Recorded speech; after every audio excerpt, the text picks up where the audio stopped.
what we're selling to homeowners is more affordable and more reliable power. They get solar and batteries installed in their home at no upfront cost. They pay us monthly instead of the utility at a rate that's lower than their utility. And Daylight gets a new node in its network that it uses to actively support the grid and actively trade with the grid and generate additional revenues. Sometimes you got to do things that don't scale to be able to scale. I've learned so much about running that now applying it to like company building and investing. To me, it's like one of those things where if I'm not running, I just don't have the same clarity of thought. Daily active users is up to 1.6 million on the weekends and 1.3 million during the week. Like this is very clearly like a train that's not stopping, and now there's way more buy pressure on the token. Crazy demand for wireless out there. Like I've never seen it in any industry, any market, any sort of just like raw demand for I think people to connectivity out there. Like people will just use it in spades like tomorrow. But definitely this like next gen of crypto of DePIN protocols, I think have like really, really talented people who know their industries inside out. And so it's cool to be able to back some of them, watch them scale a network.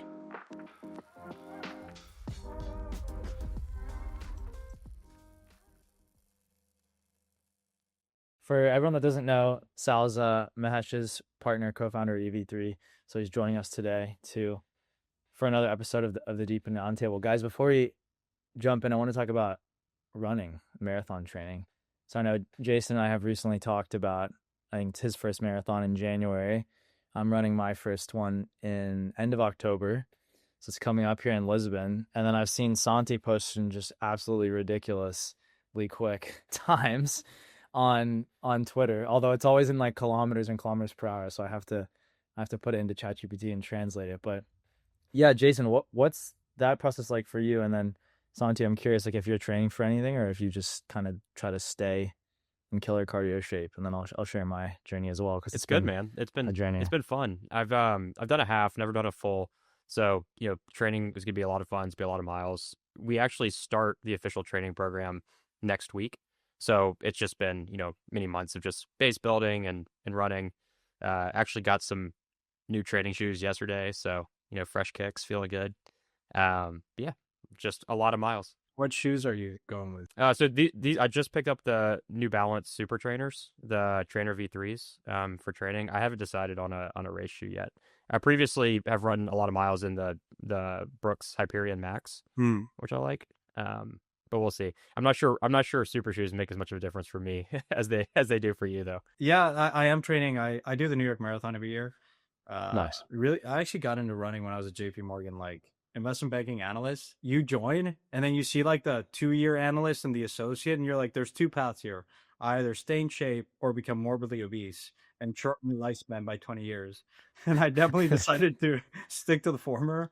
But man, running's been a passion. I mean, I feel like running is one of those, like, putting aside pickleball, one of the fastest and most popular sports, because truly, like, you can go from couch to running a marathon in 2 months. Like, you stick with the program, Jason, you're going to do it. Like, you're in good shape. But I'd met people that were like, I couldn't run a mile, and I go from that to 2 months' time sticking with the program to running marathon. And there's just something super gratifying because if you compare with like weight loss and other disciplines, it takes the time that you see the gratification of the training is probably the highest with running, because it's like it's almost like a curve that looks like this, like and then it's asymptotic because you make a lot of progress in the first months to the point where you can run a marathon, and then obviously cutting your time from 5 hours to 4 hours. I think most people could do in their second marathon. 4 to 3 hours, which is kind of the Boston qualifier, takes a little bit more serious training. You join a running club, you get into the zone 2 training type of mentality. And then obviously sub 3 is much, much harder. Anything sub 230 is elite, and it's a difference between doing it casually to professionally and losing like 20 or 30 pounds. But Santi, have you broken 3 hours? Yeah. No, I broke 3 in my second marathon. Nice. And then my average, and then I've run like every year. I did the 6 world majors, and all of them I ran within a minute difference. It was like 2:45, 2:46, 2:47. It just depends on the course. Like New York is super hilly, super hilly, but the crowd is phenomenal. Yeah, I find it pretty cathartic as a founder too, though. It's like the only time that I can just not touch a phone for an hour and a half going on a long run. I can't check the company Slack. I can't check email. I can't pick up a phone call. And it's just totally disconnected from the world. Actually, a lot of my best problem solving has come on those long runs. Dude, I was gonna say, like, I love to cycle. I can't go on 6 hour bike rides anymore. But you can't run like properly. The marathon training, you're training like 45 minutes to an hour 30 at most every day, and it's just really efficient. The thing about startups, because we got to transition this, we're deep in podcast, right? It's this idea that like I got injured in my first marathon because it's so intuitive to like try to go as fast as possible in the longest distance. So you're training, if you don't follow a program, it's like, how do I go balls to the wall and just improve that way? And you get injured. Like most of the time your IT band gets super sore, you're not stretching, or you're putting miles too quickly. And there's this great idea in running, which is you gotta go slow to go fast, but it's very counterintuitive. And you hear it from like company startup gurus like Elad Gil, like the growth like handbook or whatever, which is sometimes you got to do things that don't scale to be able to scale. And I've learned so much about running that now applying it to like company building and investing. And to me, it's like one of those things where if I'm not running, I just don't have clarity, the same clarity of thought. Totally agree. Or the lessons applied to raising $26.5 million. So congrats on that, Santi. Let's break it down a little bit in terms of the fundraise. It was led by Dragonfly, a ton of other great both VC funds and angels on the cap table. You've obviously been on the investing side of things for a long time. So what was it like being on the other side of the aisle and going out and raising this monster round from some of the same investors you've co-invested with in the past? Way more fun. I don't know what took me so long, but no, it was a great process from having the idea last year. And Jason was one of the first people that picked it up on Twitter. Like, I like to be public, I like to be open, and Jason saw it, and we've been super close ever since. And it's just really been a great journey, like having people that I have worked with in the past or people that I've come to know in the journey, people that I've hired. It's a phenomenal journey. It's addicting. You want to find really good talent that believes in your crazy idea, mission. And so yeah, we to recap, obviously the EV3 guys are investors as well. And when I set out to start Inversion, it was this idea that people may have heard me talk about, that it's time where the tech has matured to the point where you can apply it at scale. You can implement this technology in large businesses and make them more efficient. You see companies like Helium and HiveMapper, these DePIN networks that are large and being adopted by Fortune 100 companies. And so DePIN candidly is a big inspiration for starting Inversion. And so set out to raise the capital to hire a really good team to build core infrastructure, obviously the Inversion chain, middleware, that sort of the full technology suite that can be implemented in the companies that we acquire. The 26 million is obviously not going to be used to acquire businesses. We're looking to acquire businesses that are at least $100 million in size. That's the separate fund that we'll raise. But yeah, as part of this journey, really wanted to raise capital from people that really understood the mission. And the common denominator across all of them, because there's like a very diverse group of allocators, and I'll let Sal kind of jump in. The common denominator is, I don't want to wait another decade for this technology to get mainstream adoption. Because when you look at projects like Helium, and when you look at projects like HiveMapper, or even projects like, the Solanas of the world, that you're seeing all this activity, like they can credibly withstand an order or two of magnitude more active users. And so I'm left wondering, like, well, it's time to like implement this at scale, and we can go about it two ways. One, we can try to export the technology inside out and cold call people and tell them that, stablecoins are great and room temperature semiconductors, or we can acquire business, not ask for the permission of the board because we control the board, and just implement this ourselves. And I'd rather do the latter, because I've been in crypto for so long that I just got too goddamn tired to wait. And that's what we're going to do. And when we pitch it to people like Sal, who are deeply in the weeds and understand DePIN, they say, yeah, of course. Yeah, this, like, there's no reason why Helium, the MVNO, can have 10 times more users, right? Or you go talk to Jason, who's building Daylight. It's like, yeah, we can plug into an order like, a couple million homes overnight, and we could do that, right? So I want Inversion to be that deployer for this technology, and we were very fortunate to have really great backers like Sal, EV3 guys, Parify, Dragonfly led the round. I've invested with them so much on stablecoin infra, so really just great partners all around. Yeah, Sal and Jason, curious your takes. I mean, Sal, I feel like it's kind of a different kind of investment for you guys, but also very like deep and aligned. So curious your thoughts there. And then Jason, I know you've been involved from the early days and have a PE background. So curious what you saw initially here that was exciting as well. But Sal, over to you first. I mean, we've obviously been big believers that a lot different types of businesses can be made better on chain for a long time, and that's the reason why we raised the DePIN fund.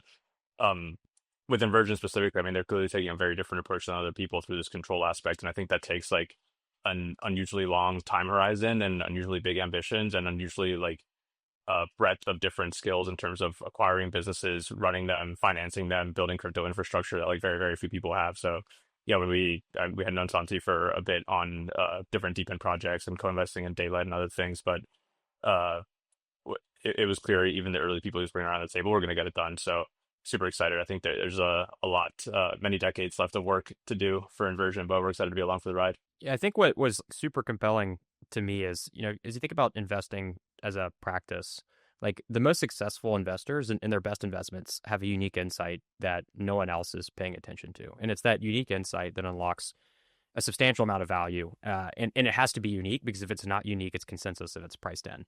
And if you look at the history of private equity has outperformed public markets for a while, but that outperformance is really compressed, right? And you look at the early days of private equity, the barbarians, the gate days, and that was the kind of genesis of financial engineering as a unique insight for outsized returns for the private equity industry. And those returns over time compressed, and then you move into the 90s and 2000s, and you start to see a heavy operational focus. And you start to see private equity firms build out massive platform teams of operating partners with lots of industry experience. And the idea is we can go buy, companies that perhaps have relatively weak operating teams, a lot of room for improvement. Perhaps you bolt on certain companies and roll up and expand the platform, but it's this operating leverage that drove kind of the next cycle of outperformance. And then you look at today, and it's very clear that like technology leverage is the big wedge to take traditional companies and generate a significant amount of outperformance. But every single private equity firm like on the planet is looking at how do we leverage AI to do this. And you just look at, AI in general, and it's like 95% of the way to being practically useful for most companies. I think like a lot of these private equity firms that are making investments with AI as a major cost driver are likely not going to realize that for a number of years, just because it's not at the 99% or 100% practicality of implementation. But Santi's unique insight was like, hey, crypto is another unique technology that I can use to drive significant outperformance from a cost standpoint. Whether, just go look at George, who Santi just hired as head of research. He put out a great public report on leveraging Helium and DePIN deployments for driving EBITDA expansion of an MVNO. It's a fantastic report. And that is the unique insight that you can actually run a similar strategy, piggybacking off of a Helium, and you can drive 2, 3, 4x increases in EBITDA margin of a business in a matter of years, which is unheard of. And no one else in the private equity markets had this unique insight besides Santi. And so when you find someone who has unique insight, has the network to apply it, and has the ability to tell a really compelling story and build a fantastic team and build a fantastic network of capital partners, I think it's just a super exciting thing to get involved with any way you can. Yeah. I think all that growth is going to benefit crypto. It's going to benefit Daylight. It's going to benefit Helium. It's going to benefit DePIN. It's going to benefit DeFi. It's going to benefit stablecoins. Like just proving all these things out is a really exciting opportunity. And that's really the narrative, right? Which is, in my early discussions with Helium, with Daylight, it's like asking just a very simple question, like, why don't we have more users using your product? And then asking the follow-up, which is, what if I gave you $100 or $200 million? What would you do with it? And their eyes immediately lit up. They're like, oh, I would go and acquire so and so and so. And that's where, that's not their core competency, right? And so I said, okay, well, hold my beer. I'll go do that. And and I think it's very much in a world where we can onboard another 100, 200, a billion users, 100 million, 200 million, or a billion users, everyone benefits, right?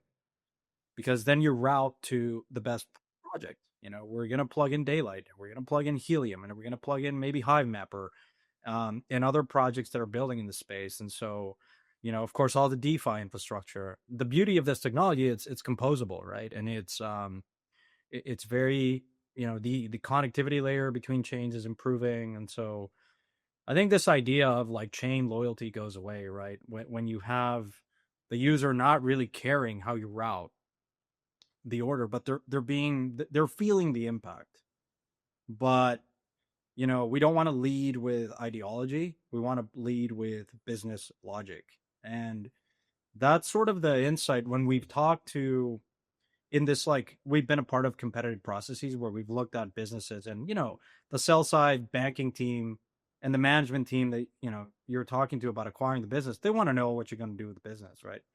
And when you go and talk to them and you describe the fun exercise has been, can I describe this opportunity without ever mentioning the lingo that we use in crypto? And so, when you go and talk to a telco exec and you describe Helium, they'll very quickly understand the offloading piece. They're like, oh yeah, like AT&T does this. Like they have their network of hotspots in New York or in high densely in urban cities, and you're like, exactly. The difference between Helium is that it's open network, where a lot of the large carriers have their own private network. And so that's really when Jason talks about the key insight, it's really just paying attention to what's happening at the ground level, which is, if you're paying attention to Helium, you're paying attention to Hivemapper, then you kind of stitch together where someone that is not might say, hey, no one's really done this before. And you're like, you're absolutely right. Like no one has launched a private equity vehicle and built a purposely built chain for that strategy. That is absolutely right. But the idea that this technology can be applied at scale, if you're paying attention, you really understand that. Like and that's one of the interesting things that I think we're in this cycle is people outside of crypto have developed more excitement and appreciation for this technology. Like Jason, I don't know if you experience this in conferences, non-crypto conferences, or Sal, or I remember talking to like Mike from GeoMat, and Mike was like, "Look, I'm not, no one cares about me in crypto conferences. I can't even get a speaking slot, but I'm going to ACT conferences and robotics conferences, and everyone wants to talk to me in my booth." And that's, I think, the disconnect that you have in crypto today in many ways. That's what happens when you're building in this weird niche sector called DePIN, where you're touching the real world and things are physical and there's hardware involved. But I also saw you were on a live stream with Helium and Telefonica last week, Santi. So I wasn't able to tune in. I think maybe Sal might have, but you were obviously co-hosting it with them. So like what was the high level of what was discussed? Like was there any kind of alpha or anything really interesting that was leaked or discussed in terms of Mexico and you guys and everything else? Well, we are obviously not in a position to disclose kind of competitive processes, but Cesar from Telefonica was there. I've known Cesar for quite a bit of time. He was the main guy who led the partnership between Telefonica Mexico and Helium, as I understand it, which is pretty remarkable. And so it was great. It was a great discussion. A lot of the questions were around like why Helium and what made Helium special. So that was a good discussion. I'll say, perhaps from my standpoint, it's been pretty exciting. Again, to this idea of paying attention, Helium's come a long way in the last, call it 12 months. When they started offloading last summer to where they are today, the reliability dashboards that they built have played a huge role to convincing the likes of AT&T to offload, right? Because you can build a robust network of hotspots, but if you don't have the real-time reliability dashboards that you can show to AT&T and say, hey, listen, if you want to offload in this particular area, here's the uptime and here's the reliability. In my mind, that's been a key unlock that the Helium team has worked a lot, and working with, I forget the name of the agency that creates it's like a body in telco that creates the standards. And they've been like very deeply involved in that, which I think has been kind of a big growing up moment for Helium, the network. And obviously the MVNO has gotten a lot of traction in the US as well. But yeah, I think it was a great discussion. Hey, Santi, just to ask you a question on that, like, why clearly Helium's the most scaled example, but I'm curious, like, why focus on why is wireless like the thing that you want to do early on, where you could have bought, yeah, an energy business, a payments processor, a utility, like a bunch of different kinds of types of stuff that regular private equity firms buy. Honestly, excellent question. Jason and I talked about this extensively because we were like, hey, let's go buy a rep, right? A retail energy provider in ERCOT and plug in daylight. I spoke with Neil from Dawn, which I believe you guys are also investors in, and said, hey, let's do an ISP roll up. Like there have been super successful ISP roll ups. Like I think Apollo did one. A number of private equity funds have been successful doing ISP roll ups. I think when it comes to us is this is both a challenge and an opportunity, right? The aperture of businesses and opportunities is wide, right? Today and certainly going forward, but we need to be very focused on what I see in telco is executing on the strategy as our first deal likely carries the least amount of risk from an implementation standpoint. As a whole, like we like businesses that have distribution and have good connectivity with the end user because there's two value creation pieces here. One is, can you lower cost of a business? And you can definitely do that by offloading, right? Like if you're on an MVNO, you buy data from a large carrier or an MNO for $1 or $1.50 per gig. Helium is Helium because you can buy it for 50 cents. So that's a huge cost saving, right then and there. It comes down to, of course, can you deploy these hotspots in the country of choice? And can you offload reliably? And what percentage of your traffic are you going to be able to offload? But it's fairly well understood, right? And what's the prevailing wholesale price, I guess? Because, Southeast Asian markets, totally different than Latin American markets. Like each country is very different. But like telco, you get really good visibility and like offloading as a huge value driver for immediate cost reduction. And then, of course, you say, well, you have companies like M-Pesa that are telco and fintech providers, right? And, in a place like Mexico, half of the population doesn't have access to credit. It's a very cash-based economy. So someone's going to build a huge financial, like a neobank. And so in the classical inverting sense, you always want to understand why something hasn't worked before. And so it's like, why hasn't there been a large fintech company built in Mexico? And I think there's a number of reasons, but I think it's sort of like building distribution is really hard. I'd rather acquire it, which is a core principle and tenet that we have in Virgin. And telco checks that box, right? We can acquire a large MVNO with millions and millions of users. And we think that we're in a better position there to upsell them financial services like remittances, stablecoins, credit, BNPL. But again, like rounding out the the response, we like telco. I think it's just one of those where you can acquire distribution at a really good price. The implementation certainly carries some risks. You have regulatory approvals and a number of other things you need to like factor in. But there will come a time where we'll plug in daylight. We'll buy a rep.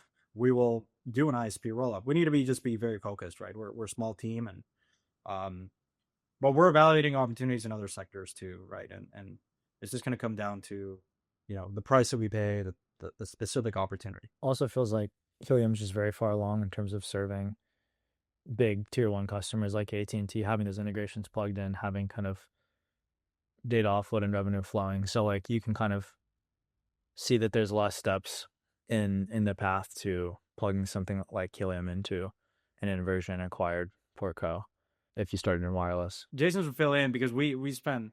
I mean, the rep opportunity is very real in my mind. You need to believe a couple of things, but I think it's very, very real. Like these are very structurally challenged businesses that you need a hedge and whatnot, but it's certainly a big opportunity that we see. Well, exciting times. Congrats on the fundraise. You've got all the dry powder you need to go out there and get it done and build it. Sal, I want to catch up with you a little bit now. So, I mean, you're always kind of tinkering with different DePIN devices, pieces of hardware. You've actually put on your Vibe coder hat a bit recently as well and been coding. So what's keeping you busy? Like kind of what have you been trying out or tinkering with in DePIN land recently? Yeah, I've really been trying to get stuff going down here in Puerto Rico with DePIN. I have this thesis that like islands are the best test case for DePIN because naturally like they're too small for you to build like the most performant at scale infrastructure. You don't have economies of scale, and so I think DePINs will play a big role in a bunch of island economies, and the infrastructure here is generally pretty bad. But last weekend, one of our portfolio companies, MeshMap, works on like a 3D map of the world. So that if you're an AR developer or a robotics person and you want to know what the map is, like, 3 blocks away, you don't have to buy a $50,000 LiDAR scanner and pay somebody to go walk around this thing and then spend a bunch of money on compute to create this like point cloud map and then be able to ping it. You can just go to an API and say, okay, I want the map for this location and get it to you. And so they held a developer workshop here in PR, and we basically built they had a bunch of the MetaQuest glasses, and we built a little like scavenger hunt there's a really beautiful park in Santos and San Juan. And so we were like hiding stuff behind bushes, and then we put on the MetaQuest and went and found it at the park, which was a cool experience. And then I did another thing recently. We backed a company called SkyMapper recently, a DePIN protocol powering space observation. So there's actually a pretty decent sized community of say like 50,000 to 100,000 amateur astronomers in the world that just spend their money and time looking at the stars. And it's very, very hard to get data on space or like collaborate in this way. And so we backed a network that is able to basically, similar to Helium does with wireless routers, like orchestrate across a bunch of telescopes that people have and take pictures of the sky and capture images that are objects that you usually wouldn't be able to catch. And so we had a telescope. We installed it down here in Puerto Rico. We got some sick shots of some space objects, which is really cool. Sal, isn't the founder and team of Skyscanner, like, aren't they pretty legit from the world of astronomy? It's just like another example of like cool teams coming in that don't really have prior crypto experience, but starting to dabble with crypto networks and incentives and decentralized networks. Yeah, it's the company's name is SkyMapper, but the founder was the head astronomer for SETI, the SETI Institute. It was actually how I got into crypto. It was like mining these like SETI. There used to be a screensaver you could use to mine for signs of extraterrestrial intelligence, and he led like all their community outreach. He's a pretty well-established astronomer. His other claim to fame was you guys know the Three Body Problem, the book series and the movie that came out. He actually like was the guy that found the first real observation of like a 3-star system out in the wild. I think he was in Argentina for a number of years, working on capturing evidence of it. But yeah, it's super fun to always learn a lot hanging out with him, and he's like an encyclopedia of knowledge about anything space related. Is DePIN the sector within crypto that has the most stacked teams? Like industry people coming in with a ton of experience. I think so. I think it's just getting started though. A lot of people, I guess as you guys know well, like 98, maybe it used to be 99. Now it's like 97% of people from industry will still not take you super seriously. That's why there's an opportunity. But definitely this like next gen of crypto of DePIN protocols, I think have like really, really talented people who know their industries inside out. And so it's cool to be able to back some of them, watch them scale a network. Yeah, I think we just need a couple big outcomes in DePIN, and then the really talented founders outside of DePIN will see that and be like, okay, there's an interesting different way to build a business here. Let me go do that. But yeah, that's cool. So I don't know how much you can share, but whatever you can share about you guys' first credit investment and how that compares to like previous investments you've done in terms of equity or tokens or anything else. Yeah, I can't really share much today, but I will say we signed on it literally like an hour or two ago.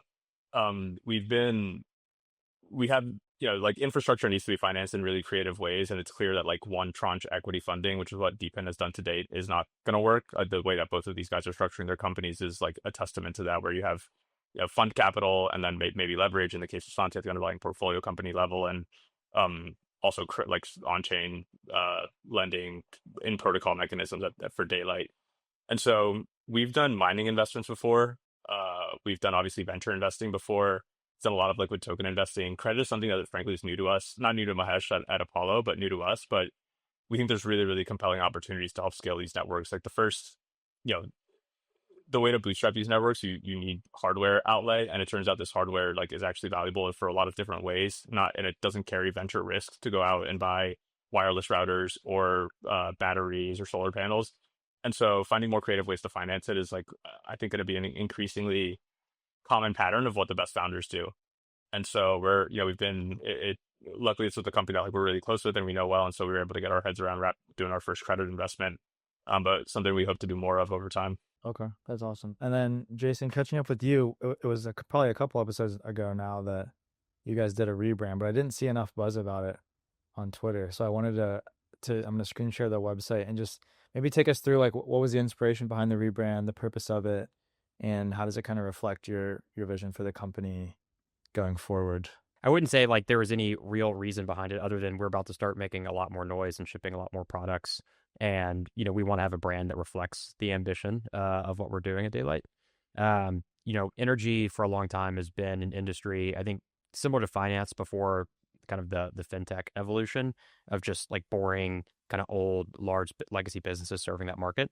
And then we saw a lot of fintechs emerge that really brought a delightful consumer experience to the market. And we want to do the same thing at Daylight. And so, the core, I think, most exciting thing that's happening at Daylight right now is we're actually next week launching Daylight subscriptions, which is kind of the core product we've been working on behind the scenes for the better part of a year now.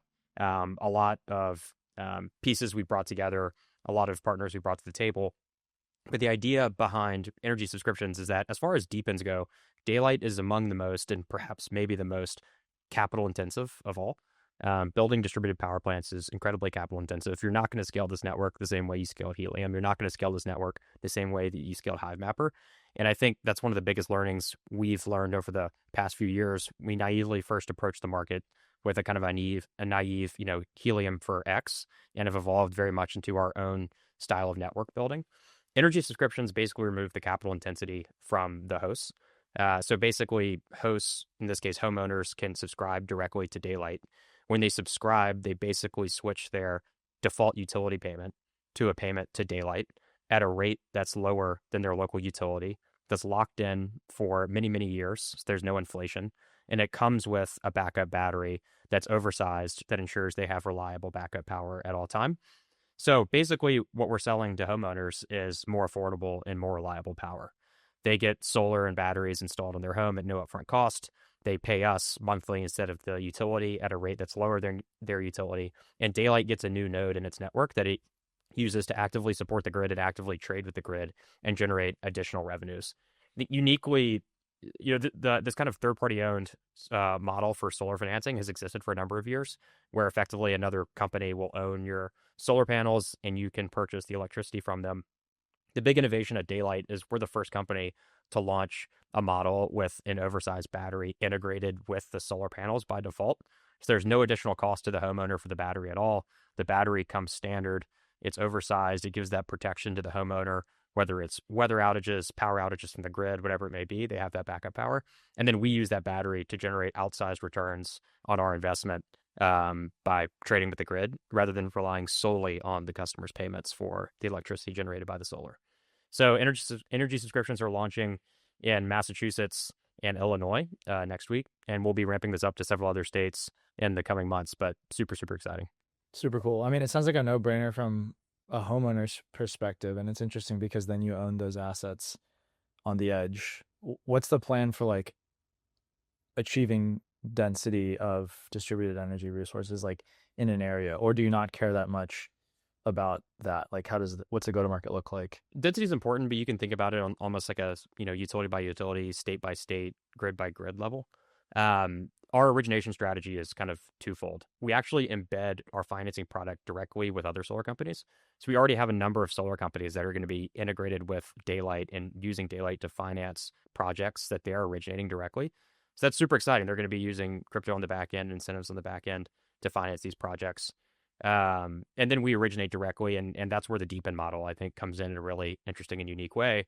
That model probably looks more like WorldCoin than it does like Helium, because the benefit to the host is already in the backup power and the cheaper power they get from their utility. You can start to provide token incentives and network ownership as a way to get them over the edge and make it more attractive for them. But that DePIN element is where we start to generate a lot of, I think, growth in those local markets, incentivizing users to go out and deploy, sign up other people in their communities for subscriptions, sign up people in their neighborhoods, and really push the kind of local growth. So we'll be originating both through solar companies as an embedded finance product, and then directly through kind of the DePIN style mechanics of our network. Over time, we'd like 100% of the growth to be from the DePIN style mechanics, because that's actually where we drive the cost down the most and generate the most outperformance for the network's economics. I think most people don't appreciate that in solar today, about 60% of the cost of the in cost of a solar system is just origination. It's not hardware, it's not installation, it's just really expensive origination. And so if we can use DePIN elements to push that cost down, you can effectively cut the cost of a solar project in half, and all of that is additional economics to your bottom line as a network. Jason, to that point, which most people find surprising, when people say, "Hey, listen, there's why slap like crypto elements here?" Like, because there's like traditional companies like David Energies of the world. I think Michael Dell's son is, everyone's kind of looking at the same massive problem, which is the grid is just super antiquated. Is your response to them saying, "Yeah, they can be successful, but crypto's really good at one thing, which is coordination. And when you overlay that with origination, you just won't be able to compete. Like your origination costs are lower because you have the DePIN kind of protocol and the token from an incentive standpoint." Is that right? Well, it's twofold, and that is like the Bezosian side of this, right? Where it's like, hey, we're willing to take the network value and deliver it um, to the users directly to drive costs down and improve the economics overall for the network. When you think about it that way, it's like the classic: your margin is my opportunity to go cut out that origination and go give it directly back to the users and scale the network that way. But I think it's twofold, Santi. It's why crypto. In order to scale distributed energy, in order to build a massive decentralized utility, you need to do two things really well. Number one, you need to incentivize the behavior change for people to make this switch from the traditional grid, the traditional utility, to more decentralized energy. So it's that origination component. And then the second component here, back to the capital intensity, is you need to converge a huge amount of capital in order to scale this up rapidly at the scale that we want to do this. At the millions of homes level, it takes billions and billions and billions of dollars for capital. And I think crypto is very good at doing those two things well if you approach it with really thoughtful design and understand the nuances of the crypto markets. DePIN has very clearly found product market fit at coordinating behavior changes and driving behavior changes for people to go and deploy new things into the ground, build new infrastructure. And then it's proven very effective at converging huge amounts of capital after specific, interesting, yield strategies for what it's worth. I think, Athena is probably the best example today. Athena is really a hedge fund more than a stable coin. I mean, their product is wrapped as a stable coin, but really it's a tokenized basis trade. And no private credit vehicle in the history of humanity has ever gone from zero to $13 billion of capital in like 16 months, like zero. Apollo didn't do that. Oaktree didn't do that. Nobody's done that. And so the ability to go and converge huge amounts of capital, chasing after really interesting yield strategies is unique to crypto. And that's where I think you'll see a lot of our on-chain innovation in the coming weeks and months. Be some really exciting announcements of how we're thinking about Daylight, not just as a DePIN, but as a DeFi project and as an uncorrelated, yield coin asset that can be, really interesting uncorrelated collateral within DeFi markets, especially as DeFi becomes larger and larger and continues to scale a stablecoin scale. And how, feel free to, in terms of like your ability to go to market, how much, how hard, what has been like, I guess, the hardest thing to acquire like new users? Like, where are they finding you? Are you attacking like trade conferences or just neighborhood to neighborhood? Like, how are you thinking about like scaling that? Obviously Conversion acquires a rep, like different story, but I'm curious from your standpoint. Yeah. No, it's twofold. So it's, of course, embedding the financing product with third-party originators that have sales teams, that have local market presences ingrained in those local markets. It's this B2B2C play, right? If you look at Figure, who's about to go public, a lot of their origination started with kind of using Figure technology and Figure financing and embedding it with existing HELOC originators. And then Figure over time became a larger and larger originator of those HELOCs directly. That's the same model here. So you originate with solar companies. And the other piece is, we're on the ground. We have teams going and doing local community events at farmer markets, at like whatever local community events might be happening on the weekend, and just spreading the word, getting people interested. You don't need a lot of homes to start to generate real economics and real scale. And so, we have people on the ground starting to open markets, and then we let the referrals and the out-of-home marketing kind of take over to scale those efforts. And then with the launch of the DePIN itself, I think that's going to become the really interesting growth driver, is using the token incentive and embedding it in a way that scales originations directly in those local markets we want to scale them in. Yeah, and if you could cover the black box kind of Dawn partnership real quick, like what's the vision for those two companies working together in the future? I know they still haven't shipped their hardware yet, but they've started to sell it, and it's going to be out in the wild soon. Yeah, I think it's cool. There's a GPU in every single black box. GPUs are, a super super large energy hog, especially for the low consumption of a home. And so, if you can think about modulating the energy consumption of a GPU, you kind of have this new asset that you can use to reduce the consumption at peak times, potentially get paid by the grid for doing so. And so, really, this was for us, I think, like an interesting pilot of, hey, can we use smart plugs to modulate a GPU directly? Let's kind of figure out how to run those workloads. I think where that goes and like an interesting potential spinoff is, okay, what if all of a sudden every single distributed energy project got oversized and was then sided locally with like a 2-card GPU that was sitting there and was running on Akash or running on Aether or IONET. And then the battery itself can sell electricity to the grid, or it can sell electricity to the compute marketplace, and it can maximize the value of a kilowatt hour based on where it decides to sell that electricity at any point in time. So I think, it's kind of an interesting pilot for us just to figure out how to manage GPU workloads and potentially integrate them into a VPP down the road. Gotcha. Yeah, excited to see that out in the wild. We can cover DePIN sector in terms of everything we haven't hit quickly. Is that summer was slower. I feel like there's less to talk about, but our friend Cameron, who is at today in DePIN on X, has put together a nice summary of the month's events for us. He also posts those daily on X, so go check that out. But the first and main thing I think is just Helium becoming deflationary, which has happened very, very quickly. I remember I think it was literally last episode, which we put out a few weeks ago. We were doing the math and we were like, oh yeah, 10 to 12 months from now, GeoNet and Helium, might become deflationary if the current growth rates keep up. And then it happened in a month because the Helium, Foundation and Nova Labs basically started accruing all of their subscriber revenue to the HNT token daily. So their kind of daily burn jumped from probably like $5,000 a day or maybe $8,000 a day to $50,000 a day of HNT. And so circulating supply is decreasing. Daily active users is up to 1.6 million on the weekends and 1.3 million during the week. Like, this is very clearly, I think, a train that's not stopping. And now there's way more buy pressure on the token. Just curious what you guys think generally. I mean, it looks like the foundation might be burning treasury tokens, not buying them off the open market.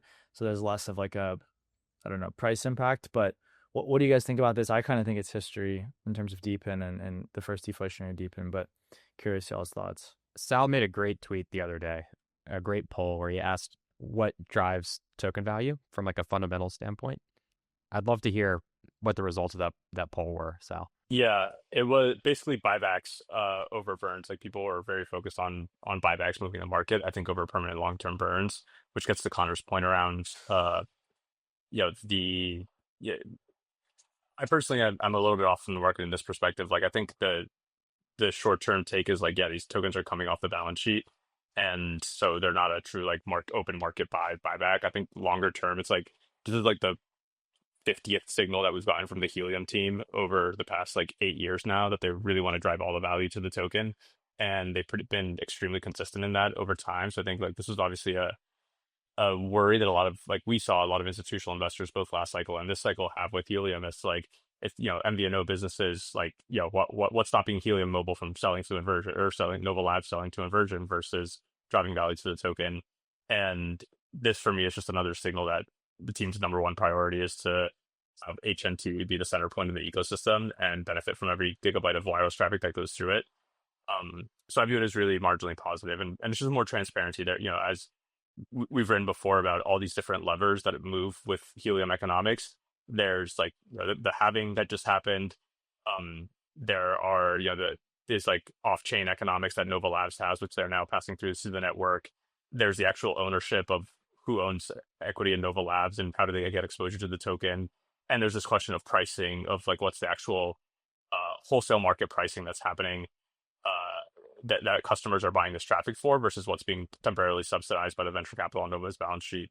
So I think like as these 2, 3, 4 sort of like levers become more transparent and clear, and we just killed a really big one through what they just did, it'll make HNT even more of a unique and like pristine asset within DePIN. So yeah, I'm quite bullish on the news of them doing this. I think like we still have to solve the other two problems, which is around pricing and around the Nova Labs equity and Helium token holder sort of like dynamics.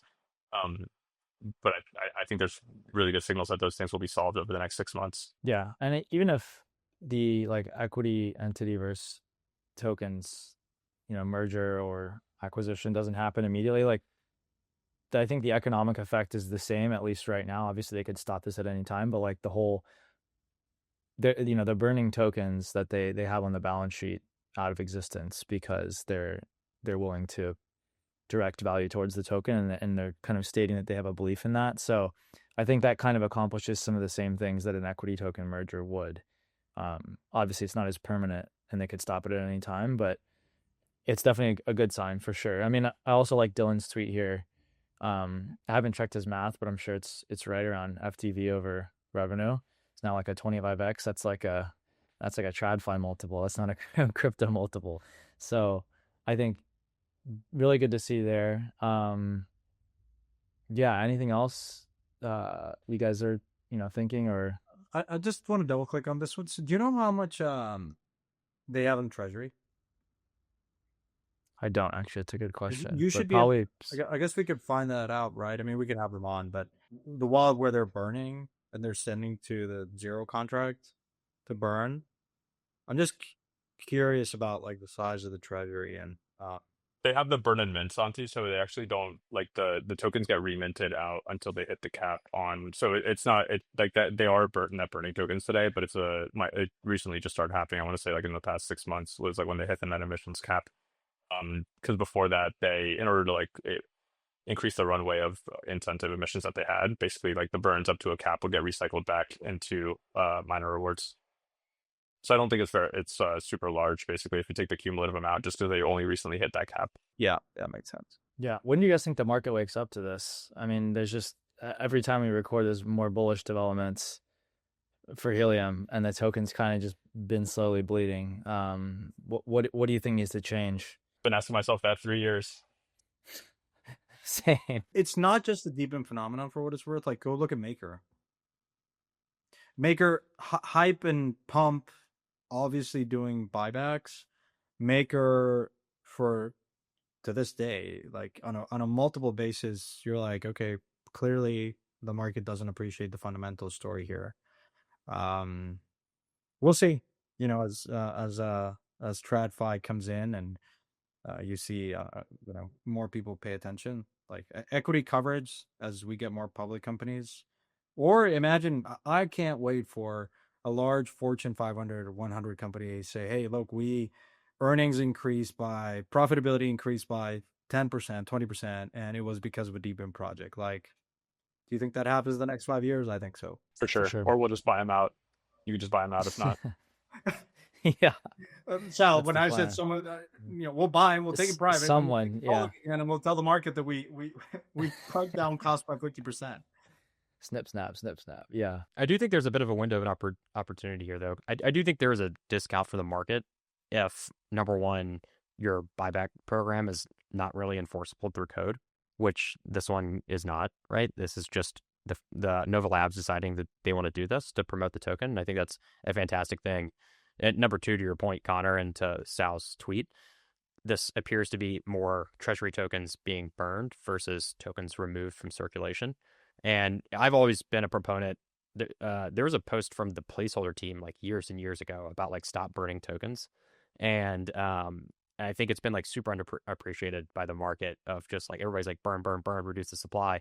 But the real value driver is the buyback. I mean, it's very clearly the buyback. It's walking, it's taking out the ass. It's walking the order book up. It's removing liquidity from the market. It's locking it up.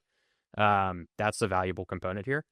But I think to like clarify and copy kind of Sal's point, this is like a buying opportunity because it's clear that Helium wants to do those two things.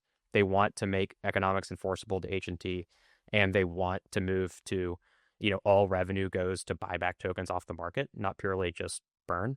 And so if you're paying attention, I think this is a pretty good opportunity, not financial advice, but I think this is a pretty good opportunity to pay attention to the market and see what the team is attempting to migrate toward. And, talking about unique insights earlier, like that could be a unique insight into the direction of where the project's heading long term. So I think to summarize, like I actually don't think the market is crazy for not pumping the token on that news, because I think the market wants more enforceable rights and they want to see buybacks. But I think that the Helium team is going to move in that direction as quickly as they possibly can. Yeah, good stuff in that direction. Anything else, deep in topical wise, you guys want to cover before we move closer to wrapping, figure out what everyone's doing the next month? Any big plans? Santi, you're going to token, right? My role at Inversion has been boiled down to chief shit poster, and that means I need to go to conferences and I need to make sure the company hires less people and never runs out of money. So I'll be a token. Awesome. Now, Jason, Sal, what about you guys? you got? I'll be a token as well. Nice. Yeah. So I'll be a token. Sal, I are will you not be going? a token. I will not though. I will not. I'm going to a Bad Bunny concert on Saturday though. It's my big news. Nice. Let's go. Wait, before you go, speaking of conferences, didn't you do a conference in Kenya or Tanzania? Yeah, in both actually. Yeah, this summer. Connor was there too. It was a lot of fun. Crazy demand for wireless out there. Like I've never seen any in any industry, any market, any sort of just like raw demand for I think people to connectivity out there. Like people would just use it in spades like tomorrow. So a lot of challenges and definitely learned a lot about the market, but something that on a I don't know if it'll be a 1 or 2 year time frame, but on a 3 to 5 to 10 year time frame, definitely EV3 will be present trying to build decentralized infrastructure out there. Interesting. Yeah. Super cool experiential 10 days of conference and learning how that market works. And we've got a bunch of media that we produced from it that we'll be getting over to the EV3 guys to post kind of as they wish over the next few weeks. But give you guys kind of a behind the scenes glimpse at like how that 10 days went. And it was super cool, super impactful. And there's definitely some interesting DePINs building down there. So Yeah, you should go to Mombasa if you haven't, Santi. It's crazy. They have there's 8 data centers out there. All the big companies have them. There's a bunch of fiber endpoints. It's like a pretty big infrastructure hub actually. Would definitely recommend going if y'all get the chance. Yeah, I mean, look, Africa. There's a great book I read about like these Chinese communities in all over Africa and how China, not the Silk Road, Silk and Belt Road initiative, of how they've like really deployed a lot of the infra in China.